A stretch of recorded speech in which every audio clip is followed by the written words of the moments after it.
Well, hello everyone. Welcome back to Center Court. We are exploring specialty master's programs in business.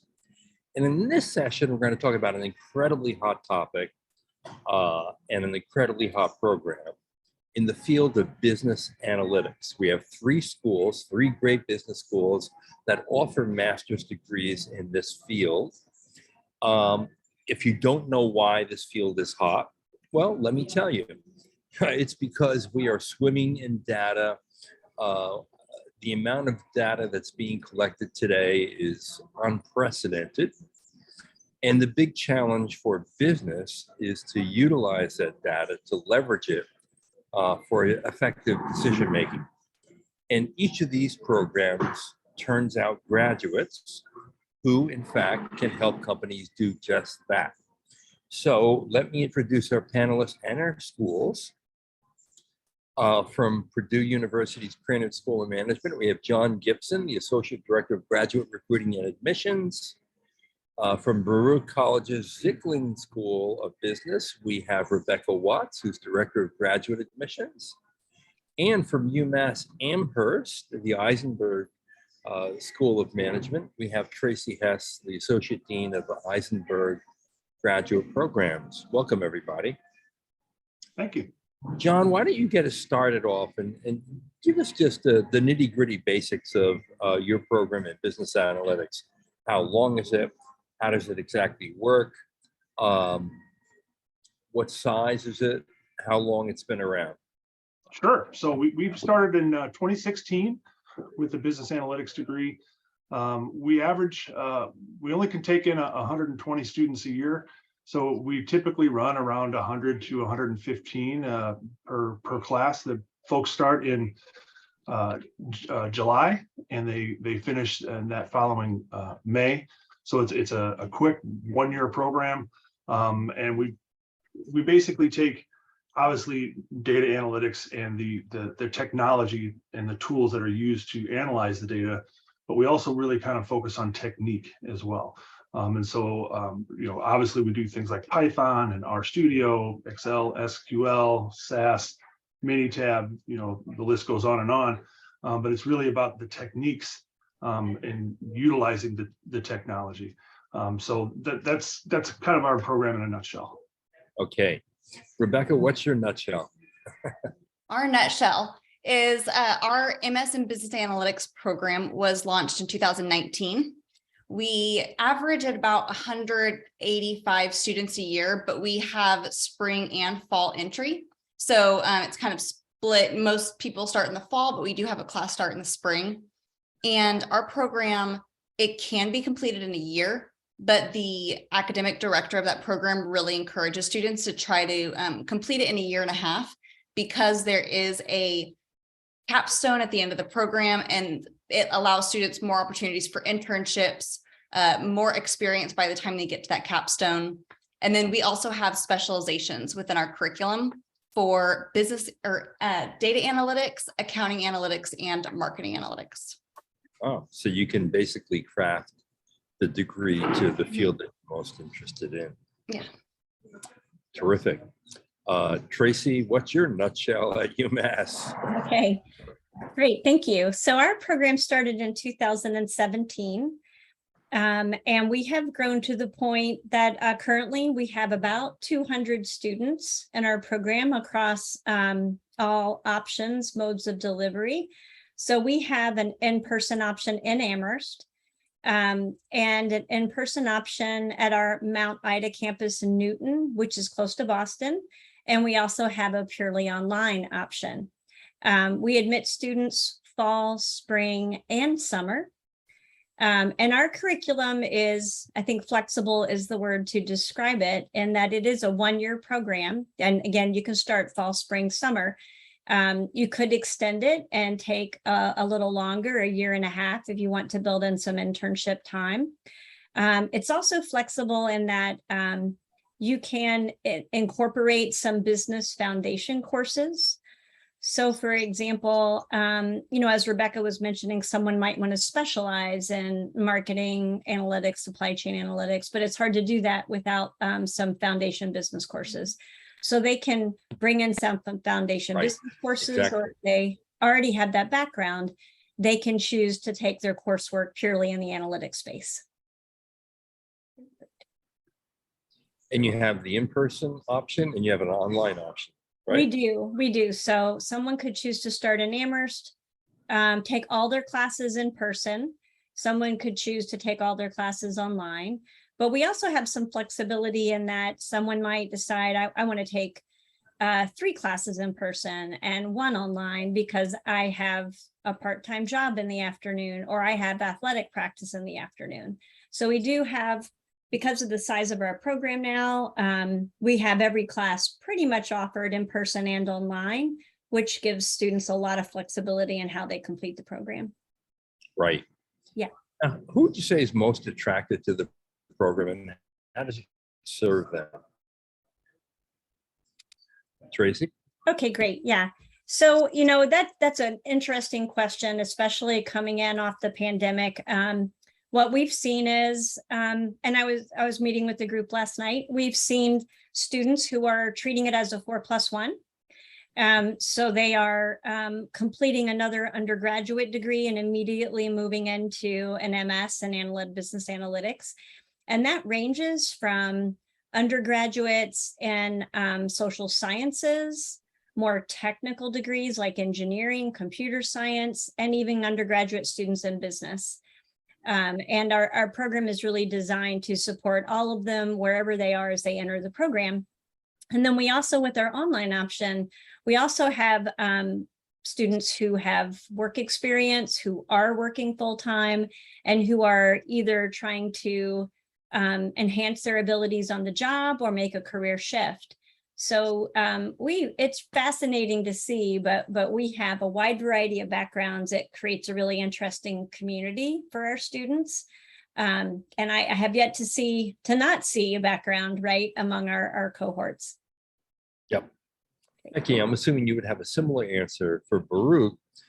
So I wonder, in fact, if you could tell us a little bit more about what motivates the people who come and take your program.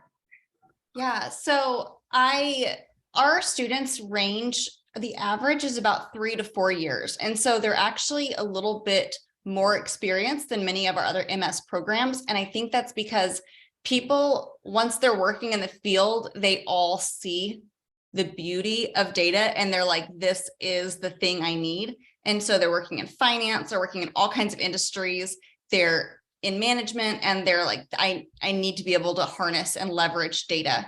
And so a lot of our students are very curious. They can see the potential of data and they're bright and eager to learn and apply it to, their own career, or sometimes, again, they're looking at a career change, but it's mostly, I would say, people that are working and that really see the beauty of data.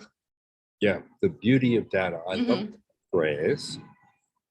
John, what is it about business analytics, I mean, that makes it so important today and makes students want to do this degree?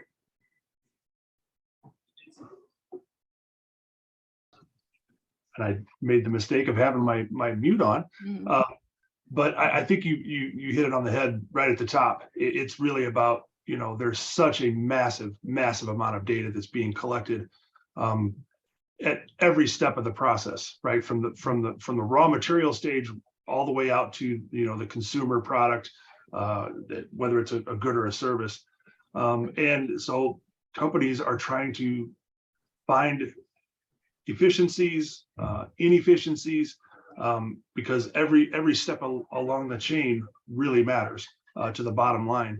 And I think one thing for sure is the demand is so high and so great that students are looking and saying, boy, the salaries these folks are making, it's a huge draw. I think there's, just being honest, it's a huge draw that people say, boy, I have this engineering degree, I have a computer science degree, I did mathematics and statistics as an undergrad, or maybe I did aero-astro engineering, and I'm working for Raytheon. But boy, there's a lot of business acumen that I don't didn't get, right, when I was in undergrad. And so this is a great way for me to get the business acumen along with the techniques and the technology training to take you to that next level. John, what can students expect? I mean, is there a set curriculum with certain level of basic courses and no choice, or is there some flexibility at the end? Right. Yeah. Program. Yeah. Obviously we have a core that we feel is important. It's about 17 credit hours that we feel, every student takes. But then to get to that 36 credit hours, the rest of it is kind of a combination of kind of guided elective or selective, as we kind of call it, to just flat out free electives. And they range the gamut. I mean, if you really want to go deep in R, you can go deep in R. If you really want to go deep in Python, you can go deep in Python. If you're more interested in web analytics or marketing analytics, we have those courses for you. And so while we don't have a concentration, certainly if somebody who wants to say, you know what, I'm really into supply chain, that's the industry I came out of when I came to this program. And so I want to tailor some of my electives in that, so that way when I'm having the interviews, I can honestly say, hey, I have the industry experience, but two, I'm also up to speed on like kind of the state of the art of where things are in terms of analytics and supply chain, or analytics and marketing, or finance, right? Right. And Becky, you'd already mentioned that there's certain pathways in your program that students can follow. So I imagine that there's flexibility to choose some electives toward the end of the program after you complete the core. Am I right? Yes. So the students choose their specialization when they apply, but we have a very easy process for them to change their specialization. Once they've started getting through those core classes, a lot of times their interests change. So we'll be there for them for that. But there is their core curriculum that everybody will take. And then there's a couple of classes that are based on their specialization, and they still have electives to be able to kind of customize what they want to be doing. And then, to answer, I believe John's kind of point about programming, I think, one of the things that a lot of people ask is, am I going to learn this? Am I going to learn this? And we have all the opportunities. We have all the curriculum for you to learn all those languages. But I think the thing to kind of remember about this kind of education is that those programs will allow proficiency and experience for that first job afterwards. But technology is going to continue changing. So if you go and if we were to spend the whole time talking about these programs, next year there's going to be a revolutionary program that will turn all of that on its head. And so I think really what our students learn is how to think through problems and how to think like a scientist, and that they are it's like the scientific method. They've got a hypothesis, they're setting out these things, they're measuring. And I think it's really how you learn to think through things, and then you learn some hard skills to be able to apply right away. Right. And Tracy, same story in terms of some choice of electives at the end of the program? Yes. And I would reiterate too that the companies that hire our students, they consistently say, right, that students are going to learn the specific technologies and skills that the company needs them to learn once they get there. And they're looking for foundation and the ability to learn, a vocabulary coming out of an MS in Business Analytics program. So just similar to what Rebecca and John were saying. And then as far as our coursework and our flexibility, yes, we do offer that. And those students that come in, say, with some business background or some analytics background, have more flexibility, right? More options to choose from as they move through the program. We do have a core, we do have it sequenced so that students learn foundational knowledge and then move on to more advanced concepts and build as they go. But we start them off early so that as they look to interview for internships, they already have some hard skills and vocabulary to help them land that internship.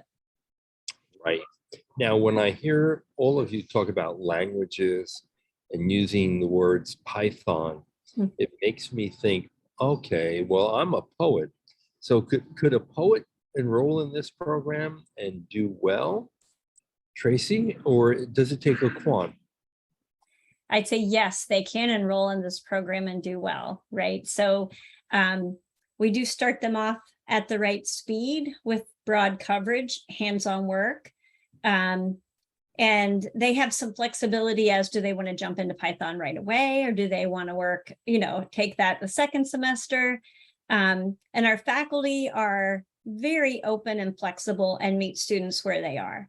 So they expect a real wide range of backgrounds in the classroom. They're not expecting hardcore technical skills from everyone in the classroom. And actually that just creates a great environment, a great learning environment for the cohort that they have such backgrounds. So we set them up for success. We meet them where they are. And we also have good support. So we have like a lab environment where say on Fridays or evenings, the labs are open. We have some teaching assistants for support. So someone that's new to coding and technology and dashboard design is going to find an infrastructure there for them. Tracy, what makes your program stand out? What differentiates it from other programs? I would say the flexibility in that if you can start the program in person, you can finish online. You can start online and you can wrap up in person. And I would also say the flexibility to say, come in without any business background and take business and analytics, or to start with the background and go straight to analytics. Right, great. Rebecca, what makes your program stand out? I think our capstone is a really huge opportunity for our students to work with real data and take a project from beginning to end of, thinking through those questions. And so, for example, our students have done projects with City Bike where they're looking at raw data that they're cleaning, making sense of, and they actually identify like opportunities for different reallocation of City Bike locations across the city, and they come up with a proposal. And it's that kind of thing that has really helped our students get hired. Something else, John, that I would say about your point about Python is that I would also say that a lot of this sounds scarier than it can be. And so I, for example, haven't done formal training in quantitative, a quantitative program. And for the work that I do, we wanted to make a cost calculator that I had really advanced in Excel. And my colleague and I learned some Python to be able to code our cost calculator in Python to be able to host on our website that we had somebody put in Java.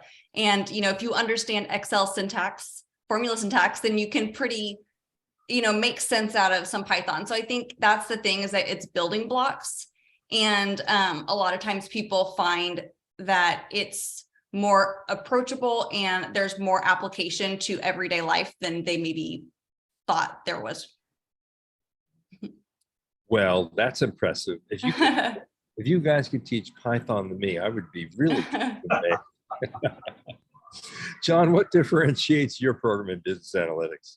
Sure. Yeah, I'd like to, kind of like Rebecca mentioned, we have an industry practicum in our program that is really sought after, and the students love it. And we have students who are non-business analytics majors who want to get into the industry practicum too, because it's just got a great reputation. We also have the Krenecki Center for Machine Learning here at Krannert, which brings together students, faculty, and industry leaders to talk about the technology and the techniques that go into this. And the thing about Krannert, I think, is we take those real world problems. We take the theory and the knowledge, but we test them through experiential learning. We're huge on that here at Purdue. It's just kind of in our DNA.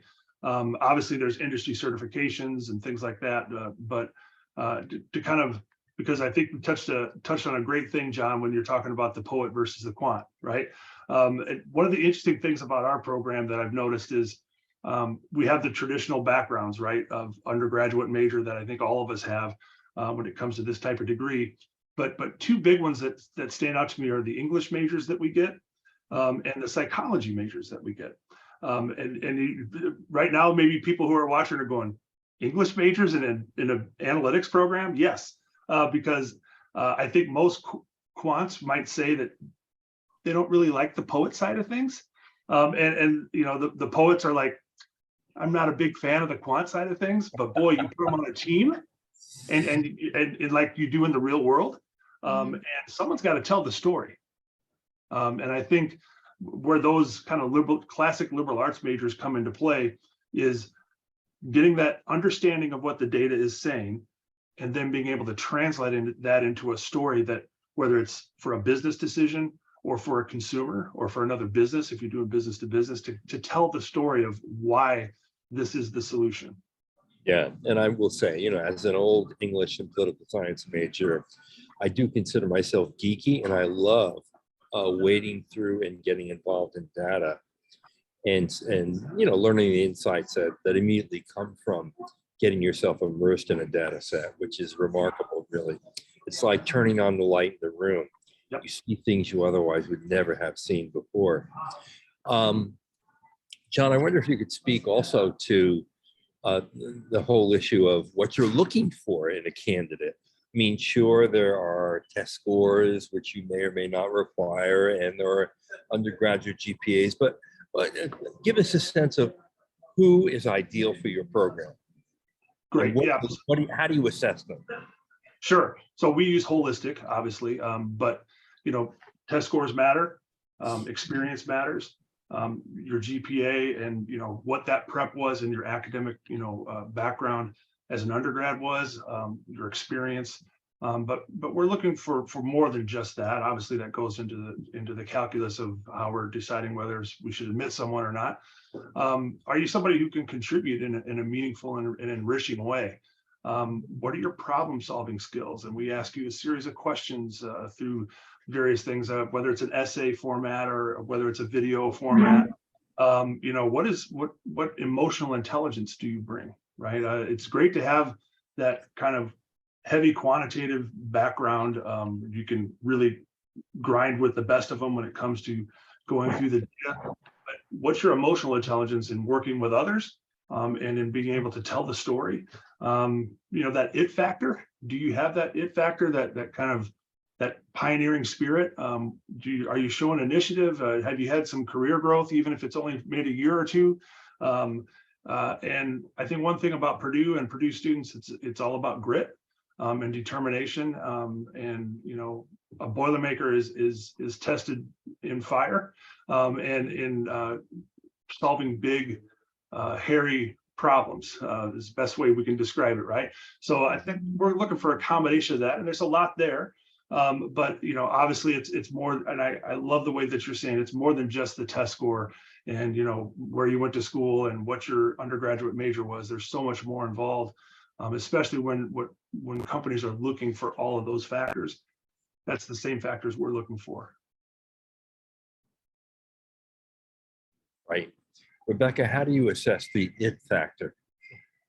So I think I like what John said about storytelling, because I think that that's one of the big tenets of an MS in Business Analytics program, is being able to blend and communicate insights to decision makers to be used. And so I think, you know, again, we do holistic admission, but a couple places that we specifically look for the it factor is in the essays. And we do that in, you know, there's a first essay that is about why you want to get this degree, what you want to do with it, what you want to get out of it, what led you to this path, who did you talk to? And it allows us to kind of see the research and thought that they put into it.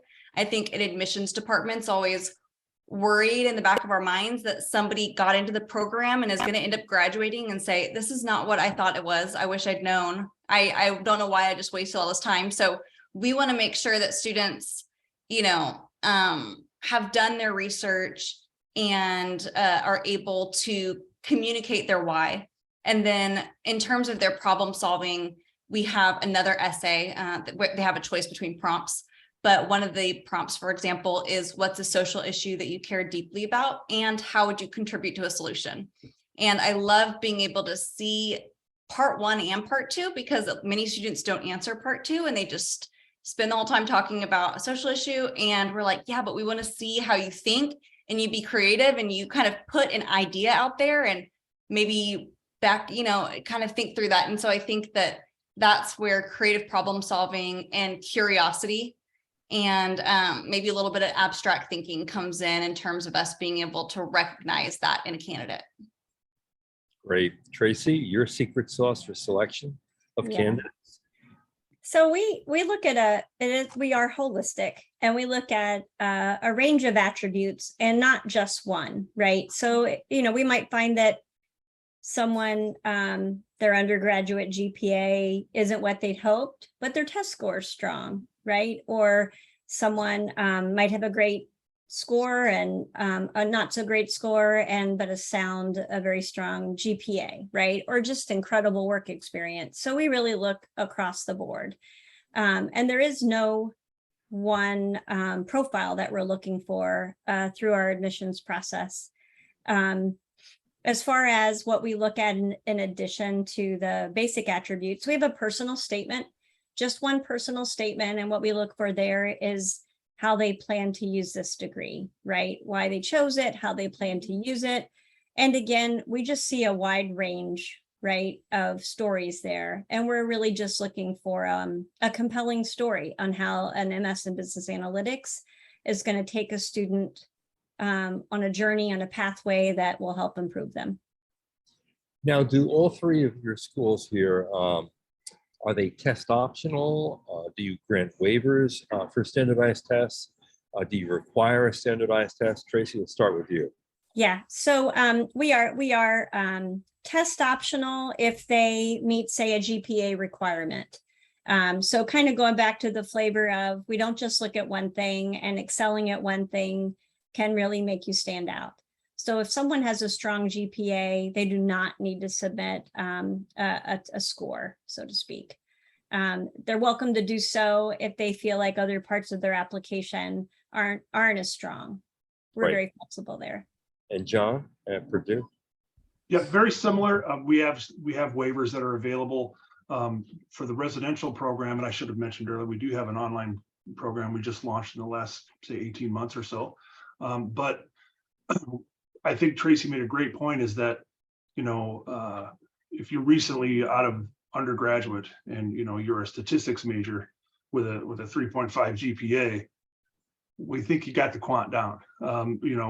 Conversely, if you're a seasoned professional of 10 or 15 years who has ample evidence of in your work life of dealing with these types of issues and doing this type of work, I don't know if a GMAT or a GRE is going to tell us anything that we don't already know about you. It looks like, so we have those things in place, and people, as we're, working with them and having them come through our system and through our funnel, as we say in the industry, right?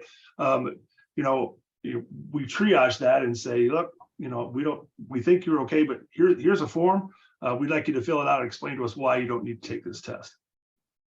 Right. Rebecca? Yeah, so we are also test optional. And one of the ways that we help students identify whether or not they're a candidate that would be helped by providing a test score is that we have data on our website. We have a specific page where we give not just, for example, the average GPA, which is a common one where a GMAT score academically, we might really need to see it compensated for. And so, we used to just have an average, and people would be like, well, I'm below the average. So I obviously, and we're like, averages are made up of above and below. That's an average. And I say that all the time. And so we actually have the 10th percentile and 90th percentile of all of our GMAT, GRE, work experience, GPA, everything, because it gives candidates a wider range. They don't know what the minimum is, but they can identify a little bit more of where they may stand. And even if they were to take the test, they can have an idea from that page about what would be a competitive score that would push the needle and kind of show a little bit more of my academic acumen. Yeah, makes sense. Rebecca, I know that you have 185 students brought in through 2 intakes a year, spring and fall. But tell us a little bit about the class composition. How many are international students? What's the gender breakdown? What's the average age? So the average age is, I believe, about 25. Usually our international breakdown is, gosh, let me think. I think it's usually around 20 to 30%, but our gender parity at Baruch College is always almost 50%. It's for our full-time MBA cohort even. Baruch has just always been really high for gender parity. So we have a lot of female students in that program. And then we have people from all different majors, backgrounds. We have, I think, gosh, I did some research recently. A lot of the students don't come from business majors. They come from humanities, liberal arts. And I think that this is kind of a perfect program for people from every area, engineering, to learn the data skills to excel and optimize their career path, whatever that may be. And so I think that it's really well fit for a really diverse set of backgrounds. Yeah, and I'm glad you also mentioned the humanities students because, look, if you majored in basket weaving in college, you're not going to get a job, okay? Your philosophy, geography, even English, political science, these programs help you get a really good job. That's the bottom line. Tracy, your class profile, you have 200 students, in person and online, and blended for that matter. What does that composition look like? So, starting off first, I would say that we have about half of our students who have completed, say, an undergraduate degree. I should say 25% at UMass Amherst. I would say another 30% in the US and about 40% outside of the US as far as undergraduate degrees and where they're coming from. So that really gives us a diverse group of students, a great community. We have 35 to 40% women, and that's consistent across Amherst, Mount Ida, and online. That's interesting too, right? That the demographics are about the same. Yeah. We have average age is about 24, and our range of ages goes from, say, 21 to 50, right? So quite a wide range. We just have bigger numbers, I'd say, in the 4+1, but we certainly have a number of working professionals also in the program. Let me just add, you can never be too old to learn. That's right. We're working on a story on someone who's in their late 70s and has just gotten into an executive MBA program. Fascinating. Mm-hmm. John, the composition of your class, I know you bring in about 120 a year, 110, 120. Yeah. Yeah. So our residential program tends to be pretty heavy international, but we have a good representation of domestic students and obviously students who are matriculating out of undergraduate programs here at Purdue. We have obviously the tradition in engineering, computer science, aero and astro, physics, and so they're coming to get that business acumen and knowledge. But we have a nice mix from around the world. And we have a really nice mix actually coming out of Latin America. We got quite a few students from Colombia. We've got Mexico. We've got some really great students from Mexico in the last couple of years. But we also tend to be a little bit more experienced, I think, in terms of their background and where they come from. So 3 to 4 years of industry experience. On our online side, that's where we're seeing like a huge domestic. Right. Obviously, the last few years, it's a labor market that's conducive to the seller of labor, right? And so they're like, hey, I got this great job. I don't necessarily want to take a year out of the workplace, but I want to come to Purdue to get this. So we see a lot of domestic students who are opting to do the online version rather than the residential. And obviously, being STEM certified, is a huge plus for an international student who's looking to maybe break into the U.S. labor market. Right. Let's play a game of pretend. And the pretend game is I'm a graduate of your program, and I'm attending your 5-year reunion with my classmates. What are we most going to talk about and remember about your program, John?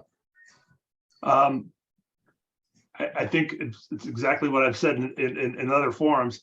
It's the faculty, I mean, I think students, if you were to sit down with our students in a more informal setting, and their memories from 5 years or 10 years from now are going to be about the dedication of the faculty.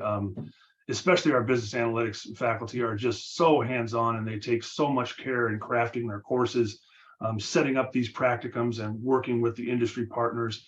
And I am still, I mean, I've been at Purdue for almost 4 years, blown away at the level of involvement they have with placing the students and getting them into those places that they really want to go.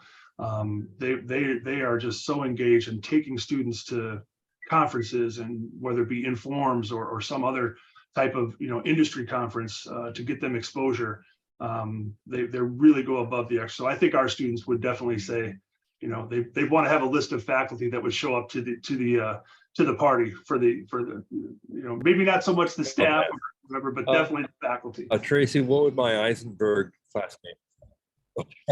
Yeah, well, it's great Tracy. you asked that. Yeah, great you asked that, because I was just talking with some of our current students, and to really reiterate what John said, they were already talking about our faculty, right? They're just about, oh, you haven't had a class with Shirley, right? Or with Brett. You really need to sign up for a class with them. But also they made sure to tell me, well, you really need to give so-and-so, our academic advisor, a raise. They were awesome, right? And our career coach. So, that's what's interesting, is whether they're online at our Mount Ida campus or in Amherst, they know our career coach. She serves them all, and they think she's outstanding. So if they were to come back 5 years from now, I think they'd want to see the whole crew. I think they would. We have a graduate lounge on our Amherst campus, kind of an atrium area where they can congregate, and the lab and classrooms are all open onto that lounge area. So I think that they'd want to see each other. They have a good, strong sense of community. They'd want to see all those individual people that help them get that great job and start on a successful pathway. Great. Yeah. Rebecca, what would my classmates from Baruch talk about 5 years after the program? There's a truck outside, so I did it too.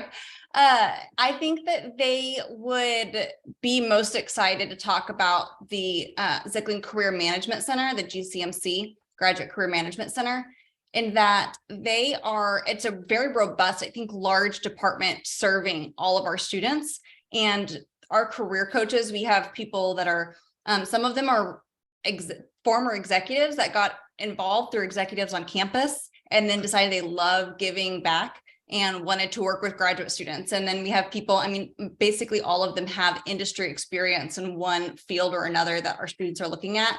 And then we have an external relations kind of side of it that works on getting our students to site visits, all kinds of opportunities. Our students can do training the street. Everyone can get Bloomberg terminal certified, things like that. There's a plethora of opportunities, and it's just up to them, of kind of like, feels like you're in a candy shop of what do I have time to actually take advantage of, because there's too much to do. And we also, this department that I said is quite robust, offers career services for life. And so I was in India last month with the fairs, and I had an alumni join me, and he was like, I was actually talking to one of the career coaches, a couple weeks ago, because I'm looking at doing a transition.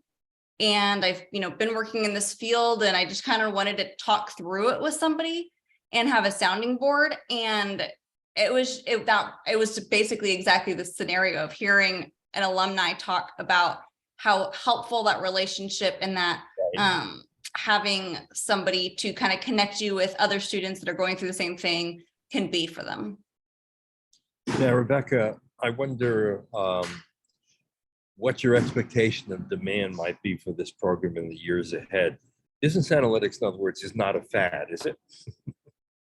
I don't think so. I think that one of the advantages is that some of these degrees, you're kind of choosing a brand of your education. So we also have a quantitative methods and modeling program, an information systems program with a specialization in data analytics, a statistics program with a specialization in data science.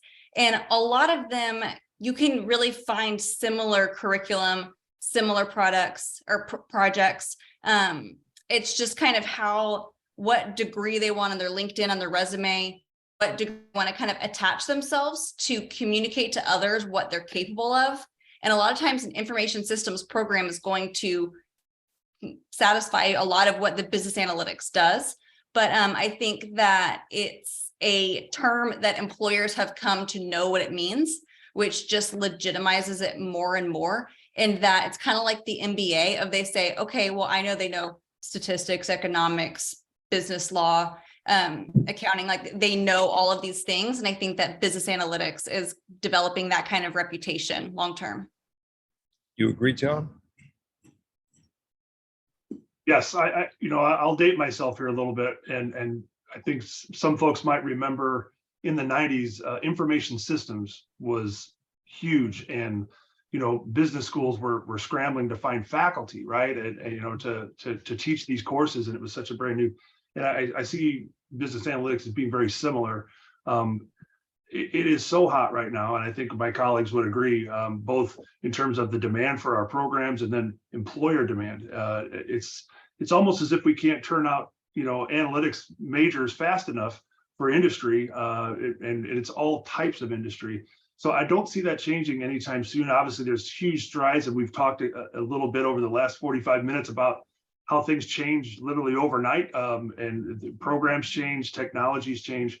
And that, but in terms of machine learning taking over the role of the business analyst, right, it may happen one day, but I think we're a long ways away still. And I think there's going to continue to be demand for people to work those systems. So, yep, no doubt. And Tracy, let me take a different on the question for you, basically, which is, a lot of people who explore a master's in business analytics or another specialized topic often think about, should I go that way or should I go for the broader MBA degree? Mm-hmm. Help people choose. Well, what advice do you have for someone who's thinking about, should I do the MBA or should I do the specialized degree in data analytics because it's so hot and it's in such great demand? Yeah, so I have three things I would bring up with the person who's trying to make that choice. One is timing. So if they're coming right out of their undergraduate program, I would encourage them to pursue a specialized master's and specifically an MS in business analytics. An MBA still continues to be most valuable when you have some work experience behind it. But that's not the case with an MS in business analytics, right? It can be immediately useful to someone coming out with a different undergraduate degree. Sure, so depending on the timing, yep. Then I would look at, really what are they trying to achieve? A more general business degree versus some specialized skills and foundation knowledge. And then I would say if they're really torn and they have some work experience, they should look at our dual MBA, MSBA degree and do both at the same time. So twice the pleasure, twice the pain. Right. Somewhere in between is the MBA with the focus in business analytics, right? And likewise, we have an MS in accounting with a data analytics focus, right? And a healthy dose of analytics and our masters of finance. But I would say we've got something for everybody, and depending on their time of life and what they're looking for, they've got some good options in front of them. So Tracy, how can prospects find you and learn more about your program? Well, an easy one is grad@eisenberg.umass.edu. If they contact that email, they're going to get over to our graduate education specialists who are really knowledgeable about our MS and business analytics. That's the easy one. Yep. Rebecca, how about you?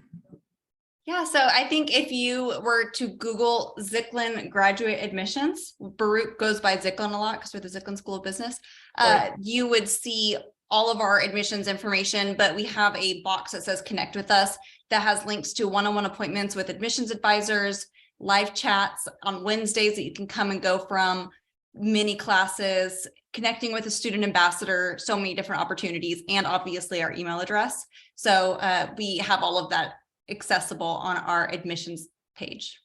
Terrific. And John? And like everybody else, with same prospect, you just cranert.purdue.edu.